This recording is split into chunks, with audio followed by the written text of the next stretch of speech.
नमस्कार, मैं जनवक्ता श्रीओम गौतम। पिछले दिनों में कांग्रेस की तरफ से या फिर कहें कि कांग्रेस के दो नेताओं की तरफ से ऐसे काम किए गए जिसके बाद अब वो लोग मुंह छिपाते हुए फिर रहे हैं। इसमें पहला नाम है पवन खेड़ा, जो कि अब पवन भगोड़ा बन चुका है, और दूसरा नाम है कांग्रेस पार्टी के अध्यक्ष मल्लिकार्जुन खड़गे का। पहले बात करते हैं खेड़ा का बघेड़ा बनने का क्या खेल हुआ है। दरअसल पवन खेड़ा ने राहुल गांधी या सोनिया परिवार के कहने पर एक बड़ा खेल करने की कोशिश की और असम के मुख्यमंत्री की पत्नी पर यह आरोप लगाया कि उनके पास 3 देशों के पासपोर्ट हैं। ये सब करते हुए पवन खेड़ा ने कुछ फोटोकॉपी दिखाई और उनमें ये दिखाने की कोशिश की कि जो हेमंता बिस्वा शर्मा है, उनकी जो पत्नी है रिनिकी भुइयां शर्मा, उनके पास 3 जगह के पासपोर्ट हैं। जैसे ही ये पूरा वीडियो चला, प्रेस कॉन्फ्रेंस रिलीज हुई, उसके बाद प्रतिक्रिया आई हेमंता बिस्वा शर्मा की और उन्होंने स्पष्ट किया कि मैं अब इस पवन खेड़ा को छोड़ूंगा नहीं और इसकी हकीकत, इसने जो कुछ किया है उसकी सजा तो इसे भुगतनी पड़ेगी। प्रेस कॉन्फ्रेंस में पवन खेड़ा के अगल बगल में भूपेश बघेल और गोगोई बैठे हुए थे, लेकिन बोल केवल पवन खेड़ा रहे थे। या फिर कह सकते हैं कि पवन खेड़ा को ही झाड़ पर चढ़ाकर बलि का बकरा बनाया गया कांग्रेस पार्टी की तरफ से। जैसे ही असम पुलिस ने इस मामले में एफआईआर दर्ज की और तमाम जिन देशों के दावे किए गए थे पासपोर्ट होने के, उनकी तरफ से खंडन आ गए, पवन खेड़ा असम को छोड़कर भाग गया। उसके बाद असम पुलिस दिल्ली आई ढूंढते हुए, तो दिल्ली से पवन खेड़ा भाग के हैदराबाद चला गया और हैदराबाद जाकर उसने जो तेलंगाना हाई कोर्ट है उसमें एंटीसिपेटरी बेल फाइल कर दी। अब उससे पहले राहुल गांधी ने कहा था कि हमारा बब्बर शेर है, बब्बर शेर के हमले से बच नहीं पाएगा हेमंता बिस्वा शर्मा, और तमाम भ्रष्टाचार के आरोप हेमंता बिस्वा शर्मा पर लगा दिए। लेकिन जैसे ही सच्चाई सामने आई, उसके बाद कांग्रेस पार्टी की हवा टाइट हो गई और पवन खेड़ा के पक्ष में या उसका बचाव करते हुए कांग्रेस का कोई भी नेता दिखाई नहीं दिया। उसके बाद कांग्रेस पार्टी के अध्यक्ष मल्लिकार्जुन खड़गे ने एक और ज्यादा भयानक बयान दे दिया। खड़गे ने तो आप कहें साफ तौर पर इस देश के करोड़ों लोगों के नरसंहार का ही आह्वान कर दिया, या फिर कहें कि जिहाद का आह्वान कर दिया। खड़गे ने बयान दिया कि जिस तरीके से आपकी कुरान में कहा गया है, मुस्लिमों की भीड़ में उसने ये कहा कि आपकी कुरान में कहा गया है कि अगर आप नमाज पढ़ रहे हैं और बीच में कोई जहरीला सांप आ जाता है तो नमाज तोड़कर आपको उस जहरीले सांप को मार देना चाहिए। खड़गे ने कहा कि ये जो बीजेपी है, ये जो आरएसएस है, ये भी जहरीला सांप है, तो इसलिए आपको इस सांप को भी मार देना चाहिए। अब आप सोचिए, बीजेपी और आरएसएस को मारने का मतलब ये है कि बीजेपी के जो करोड़ों सदस्य हैं, आरएसएस के जो करोड़ों मेंबर हैं, उनको मारने का आह्वान कांग्रेस पार्टी का अध्यक्ष करता हुआ नजर आ रहा है। इसके ऊपर भी हेमंता बिस्वा शर्मा ने एक टिप्पणी की और ये कहा कि ये जो व्यक्ति है मल्लिकार्जुन खड़गे, ये बुढ़ापे की वजह से पागल हो गया है। कांग्रेस पार्टी को और कुछ तो दिखा नहीं। अब यहां पर उन्होंने दलित वाला एक एजेंडा बीच में घुसा दिया और ये कहा कि भारत के प्रधानमंत्री को हेमंता बिस्वा शर्मा के इस बयान के बाद चुप्पी साधने के लिए देश से माफी मांगनी चाहिए, क्योंकि हेमंता बिस्वा शर्मा ने दलितों का अपमान किया है। अब सोचिए आप, कांग्रेस किस तरीके से खेल करती है। एक तरफ उसकी पार्टी का अध्यक्ष करोड़ों लोगों को जान से मारने के लिए लोगों को उकसा रहा है, उस पर कांग्रेस कुछ नहीं कह रही है, लेकिन कांग्रेस इस बात को मुद्दा बनाने की कोशिश कर रही है, दलितों को भड़काने की कोशिश कर रही है, दलित कार्ड खेलने की कोशिश कर रही है कि देखिए एक दलित के खिलाफ क्या टिप्पणी की गई है।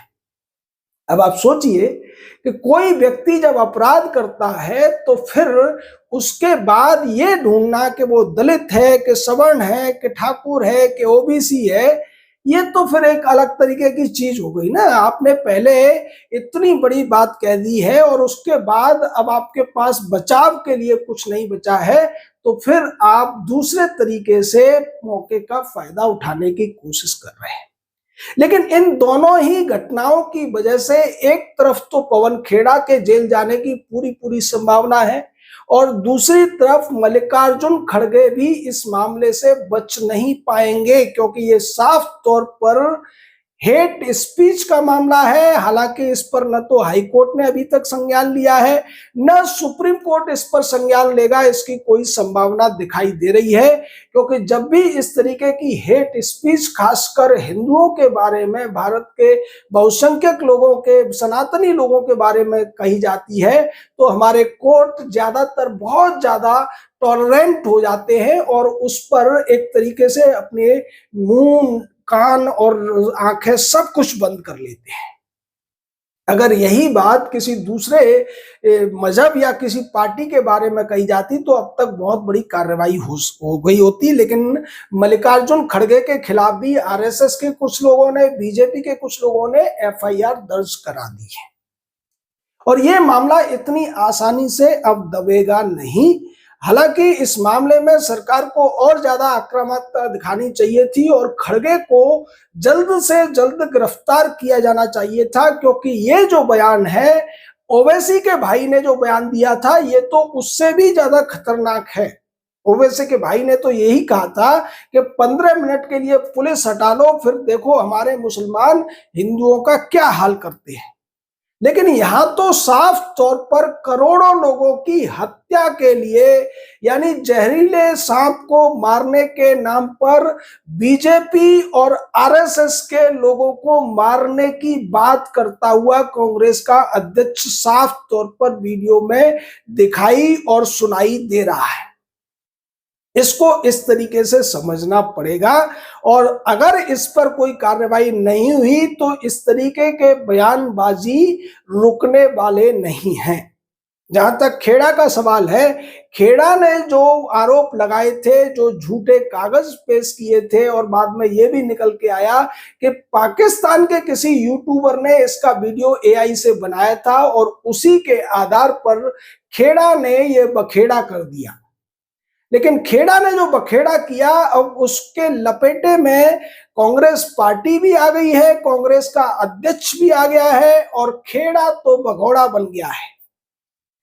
ये जो कांग्रेस है ये हार के डर से इतनी ज्यादा हताश हो गई है। बंगाल में उसके पास कोई मौका नहीं है, असम में भी उनको हार नजर आ रही है, केरल और तमिलनाडु के अंदर भी उनकी स्थिति बहुत ज्यादा अच्छी नहीं है, जिसकी वजह से कांग्रेस का जो शाही परिवार है, जिसके मोहरे के तौर पर मल्लिकार्जुन खड़गे उसके अध्यक्ष बने हुए हैं, वो सबके सब छटपटा रहे हैं।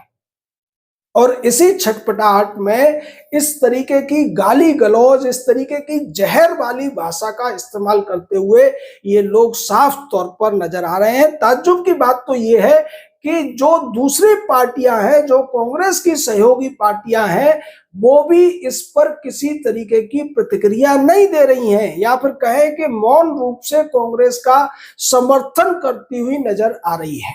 यह केवल आरएसएस बीजेपी का मामला नहीं है, मामला ये है कि आप एक देश के, जैसा कि बीजेपी दावा करती है कि उनके 15-20 करोड़ सदस्य हैं, आरएसएस के भी लाखों की संख्या में सदस्य हैं, इतने लोगों को मारने के लिए किसी को आप उकसा रहे हैं, तो इसे अगर हेट स्पीच के दायरे में नहीं रखा जाएगा तो फिर हेट स्पीच क्या है? अब ये तो हमारे देश के सीजीआई को भी सोचना चाहिए, जिन्होंने नुपुर शर्मा के मामले में उस महिला द्वारा सिर्फ और सिर्फ उन किताबी लोगों की किताब के ही एक पन्ने के कुछ शब्दों का जिक्र कर दिया था, इसी बात पर कह दिया था कि तुमने देश को आग में झोंक दिया है, तुमने देश में दंगे कराने का काम किया है। यहां तो बीजेपी आप समझ लीजिए कि इतनी टॉलरेंट बनी हुई है। यही इसी तरीके का बयान अगर कांग्रेस पार्टी के बारे में दिया गया होता, कम्युनिस्ट पार्टी तृणमूल के बारे में दिया गया होता, तो उनके गुंडों ने अब तक उपद्रव मचा दिया होता। लेकिन बीजेपी की ये एक शालीनता है, आप कह सकते हैं सादगी है, कि इस मामले में जब गृह मंत्री अमित शाह ने बयान दिया तो उन्होंने भी खड़गे के लिए बड़े ही सम्मानजनक शब्दों का इस्तेमाल किया। बहुत ज्यादा उन्होंने आक्रामकता नहीं दिखाई।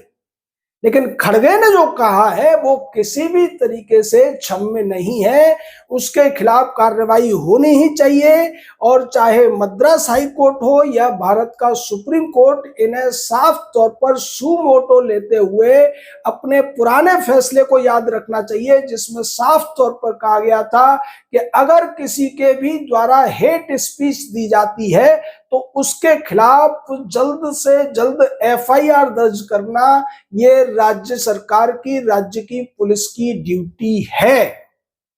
और अगर ये हेट स्पीच की एफआईआर में खड़गे की गिरफ्तारी होती है तो फिर कांग्रेस कितना भी दलित कार्ड खेल ले, उससे होने वाला कुछ नहीं है।